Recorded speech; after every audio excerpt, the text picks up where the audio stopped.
السلام عليكم ورحمة الله وبركاته. بسم الله الرحمن الرحيم، والصلاة والسلام على سيدنا محمد صلى الله عليه وسلم. ان شاء الله في الفيديو ده رجالة هنتكلم عن الاورنج بيل او قشرة البرتقال زي ما بيتقال عليها. ايه هي، نتجت عن ايه، وايه سبب اللي المشكلة، وازاي نتفادى المشكلة، ولو حصلت المشكلة وطلعنا من الكابينة ازاي نعالج الموضوع ده. يعني ان شاء الله هنتكلم هي ليه حصلت، وازاي نعالجها واحنا جوه الكابينه، وازاي نعالجها لو خرجنا من بره الكابينه. طيب الاورنج بيل ده رجاله عباره عن عدم التزام اللي بيرش بالقواعد بتاعه الدهان، اللي هو بعد المسدس وقرب المسدس وزاويه المسدس وكميه الطلاق اللي طالعه من المسدس والسرعه، زي ما شرحنا في الفيديو. هتلاقوا عندكم في التعليم المثبت بتاع اساسيات الرش بشكل سليم، علشان خاطر نتجنب التخطيط والتبقيع والاورنج بيل والكلام ده. ولكن فيديو ده ان شاء الله عن الاورنج بيل فقط بشيء من التفصيل، علشان خاطر نحل بعض المشاكل اللي بتحصل فيه. فاحنا واحنا بنرش في الكابينه ظهر معانا الاورنج بيل، هو عباره عن مكان ما خدش حقه في الورنيش بالنسبه للتسييح، مكان مسحش. البنطه بتكون عامله كده، بنطه الورنيش عامله كده اهو، تمام. طيب دون مشكله كبيره جدا لو هو اصلا مش واخد ورنيش وانت حبيت ان انت تسحق وتلمع، ده هيكشف معاك وانت في الكابينه. بقى لو حصل معاك الاورنج بيل دون، يعني احنا رشينا، اديت العربيه بتاعت خدت الكيلو ونص بتاعها، تمام، واكتشفنا ان فيها الاورنج بيل او قشره البرتقال. نعمل ايه في الحاله دي؟ بتدي العربيه وش تالت، مفيش اي مشاكل، عادي جدا، وترجع للمورد بتاعك اللي مديك المنتج. بتخف اخر وش بتزود عليه التنر، وتبدا اللي انت تدي العربيه وش شربات او وش تسييح زي ما بيقولوا، بشرط زي ما بنقول ترجع للنشره الفنيه او المورد بتاعك، هل ينفع تعمل حركه زي كده او لا. ولكن ان شاء الله يعني تنفع، مفيش اي مشاكل، لان العربيه خلاص خدت الورنيش بتاعها وخدت الحمايه المثاليه بتاعتها والقوه بتاعتها، والورنيش اللي تحت بقى تمام، وحصل فيه الفلاش تايم اللي هو تبخر التنر من المواد. يعني مفيش اي تدبيس يحصل او حاجه، ادام انت بتسيب ما بين كل وش والتاني زمن الفلاش تايم علشان خاطر التن يتبخر. فانت حصل معاك المشكله الاورنج بيل تبدا اللي انت بقى تنزل باخر وش، لكن تخلي الورنيش خفيف مع الالتزام بقرب الايد والسرعه وزاويه الرش، علشان خاطر تبدا اللي انت تحصل على شكل بنطه سايحه. ودون هيكون اسلم الحلول وانت جوه الكابينه، علشان خاطر لما تطلع العربيه من الكابينه ما تقعدش تسحق وتلمع وتضيع في وقت وتضيع في خامه وتضيع في مجهود وتلاقي نفسك بتخسر. لا معلش، يعني نص كيلو ورنيش هينزل على العربيه تاني، وش خفيف كده هو هيسيح لك العربيه ويريحك من الدنيا دي. نص كيلو ورنيش هيعمل كام يعني فلوسه ثمنه؟ يعني مش هيكون اغلى من اللي هيضيع في سحق وتلميع العربيه والقصه دي يعني.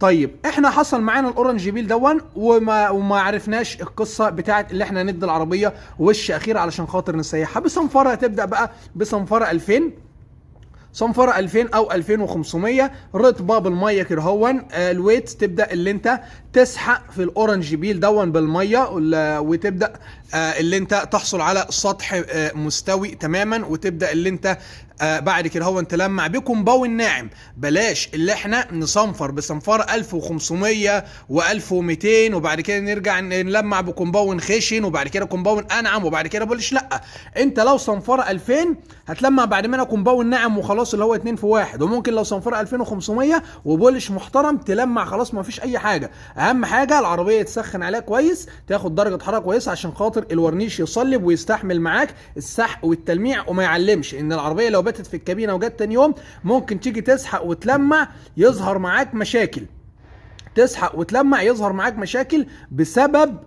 بسبب ان الورنيشه نفسها ما نشفتش. فانت مطلوب منك العربيه تتسخن كويس، وتبدا تاني يوم اللي انت تعتمد على الله تسحق وتلمع في العربيه. ان شاء الله مش هيحصل معاك اي مشاكل يعني. وانت الموضوع قطع غيار قديمه عندك، وجرب جرب تبعد ايدك، تقرب ايدك، اعمل الاورنج بيل دون علشان خاطر عود نفسك يكون عندك قطع غير قديمه زي كده، هو حاجات سكراب عندك وتطبق وتجرب عليها مفيش اي مشاكل. تجرب تبقع، تجرب تسيل، تجرب تعمل اورنج بيل زي دون اللي هو قشره البرتقال، علشان خاطر ربنا يكرمك ان شاء الله ما تكون عارف سبب المشكله وتبدا اللي انت تعالجها. يعني شكل زي اللي معانا دون يا رجاله، هنا دون شكل سايح ما فيش اي مشاكل عادي. تبدا دون كده هو عايز تديله دون لو واخد وش بتديله الوش الثاني، ده الشكل السليم لاول وش في الورنيش، حتى ما يكون ناعم ما يكونش خشن يا رجاله على فكره. يعني الوشين في غالب انواع الورنيشات بيترشوا رص، وش رص وبعد منه وش رص تاني حسب المنتج بتاعك برضو. يعني ادي معانا يا رجاله الاورنج بيل اللي بيحصل. المشكله بقى في الاورنج بيل اللي اتقابلنا بيكون صعب موضوع في السحق والتلميع لو هي عامله كده اهو وطبقه الورنيش تحت خفيفه. ادي طبقه الورنيش، يعني مفيش الطبيعي في الورنيش اللي هو المفروض انه يكون حوالي مثلا بتاع 50 ميكرون او حاجه، يكون الراجل رش العربيه ممكن يكون رشه ب 30 وش واحد 30 ميكرون مثلا. طب ما انت كده انت عندك اورنج بيل عبال ما تسحقه، يعني الورنيش الطبيعي المفروض ان هو يكون كده اهوت. ادي الورنيش الطبيعي اهون، هو السمك بتاعه 50 ميكرو اهون، وادي الاورنج بيل هنا اهوت. نبدا اللي احنا نسحق بالصنفره ال2000، نبدا نسحب الصنفره 2000 لغايه ما نوصل لاقل نقطه تحت سطحه مستوي تماما، ونبدا بعد كده نلمع بالمكنه والكومباون الناعم، وهيكون عندنا سيكنز او سمك للورنيش نبدا اللي احنا نلمع عليه بشكل سليم تمام 100 100 مفيش اي حاجه. قلنا نلمع بصنفره 2000 ولا نصنفر بصنفره 2000 ونلمع بكومباون ناعم 2 في 1. بلاش حكايه 1500 دي خطر. 1500 انت بتقعد تاكل وبعد كده كومباون خشن يقعد ياكل هو كمان، تلاقي نفسك وصلت لغايه هنا هون وضعفت طبقه الورنيش على العربيه وتبدا ان هي تكلح بسهوله والورنيش يبهت ويقشر من على العربيه لانه ضعف. فمهم في علاج الاورنج بيل العربيه تكون واخده حقها من الورنيش، ونبدا اللي احنا نسحق ونلمع زي ما قلنا بالصنفره ال 2000 او ال 2500 بعد كده البولش. تمام يا رجاله، دون الحل السليم في حاله ان هي لو حصل معانا. اما لو هي بقى مش واخده حقها من الورنيش دي مشكله. الاورنج بيل عبال ما تسحبه تلاقي نفسك كلت طبقه ورنيش كتير، هيكون في حاجات بسيطه ممكن يكشف منك. فدايما يا رجاله معلش طبقه الورنيش دي اهم طبقه في عمليه التجهيز، يعني بعد يعني من في حكايه الرش دي مهمه جدا. هي دي اللي بقى لو حصل معاك مشكله اورنج بيل تبدا اللي انت تسحق وتلمع، لكن ما اديش العربيه اقل من حقها. ظهر معاه مشكله ما عرفش عالجها، ظهر معاك تريحه تسييله ما تعرفش تعالجها والكلام ده كله. مهم جدا بردك معانا يا رجاله رش اللون بشكل سليم. اللون يترش بمسدس مناسب، يعني الحبايه تكون ناعمه، البسكوت الحبايه الخرزه تكون صغيره، ما اروحش ارشها بمسدس 1.7 يطلع لي الخرزه تخينه.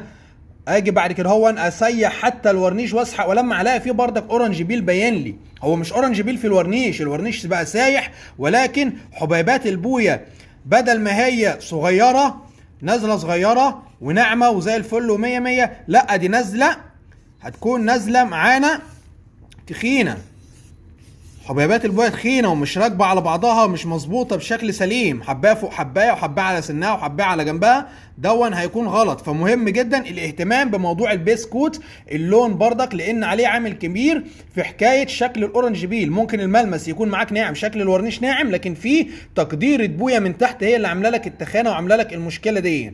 يا رب يكون فيديو سهل عليكم يا رجاله.